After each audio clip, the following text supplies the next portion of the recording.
So this is 5 Browns players with the most to gain Saturday against the Packers from Browns Wire. They go defensive end Sam Kamara, an uphill battle for Kamara to make the roster, but if Dalvin Tomlinson or Shelby Harris isn't ready to start the season, the team could be confident with Kamara filling in. Wide receiver Cedric Tillman, we've talked about him, has a unique skill set that others at the position just don't have and has been showing that off so far in training camp. Siaka Ika was best anchoring the middle of the defensive line as a run stuffer in college. Really didn't play a whole lot last year. They go center Luke Whippler, with veteran Brian Allen being injured. Whippler has a chance to lock down the backup center spot. And tight end Zaire Mitchell-Paden has all the physical tools. If he can become a serviceable blocker, he has a decent chance at stealing a roster spot.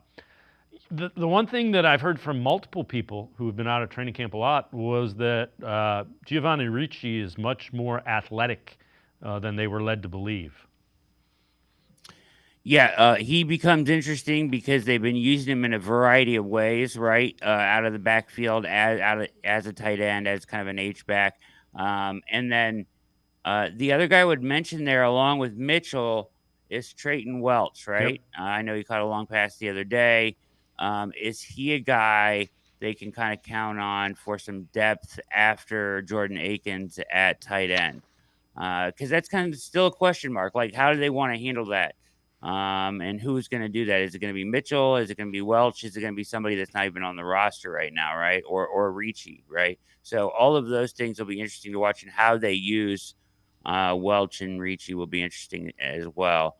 That would what I think the depth at linebacker and tight end are kind of both interesting areas to watch. The maybe undecided battles at this point. Yeah, the other thing that I think is really interesting is how the back end of the receiving room shakes out. Because I think that we've mentioned Tillman. You got David Bell.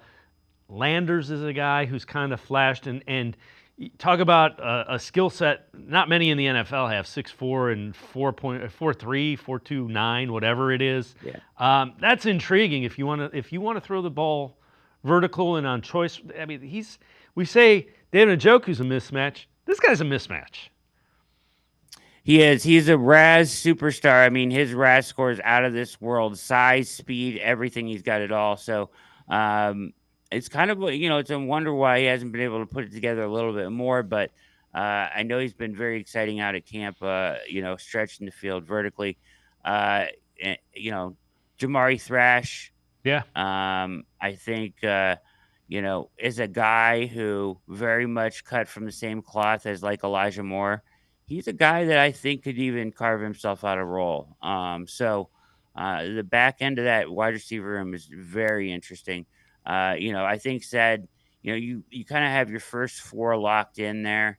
And then it's like David Bell, Michael Woods, Jamari Thrash, and Landers. And that's an interesting battle right there of how that shakes out. Of course, you give the draft picks a little bit of an edge, right, in Andrew Berry's roster, but still very interesting to see. There's going to be an odd man out there that they're going to have to try to fit through the practice squad.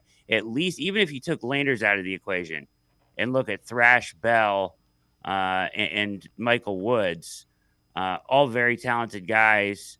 One of them is going to have to get pushed through the practice squad. So, interesting battle.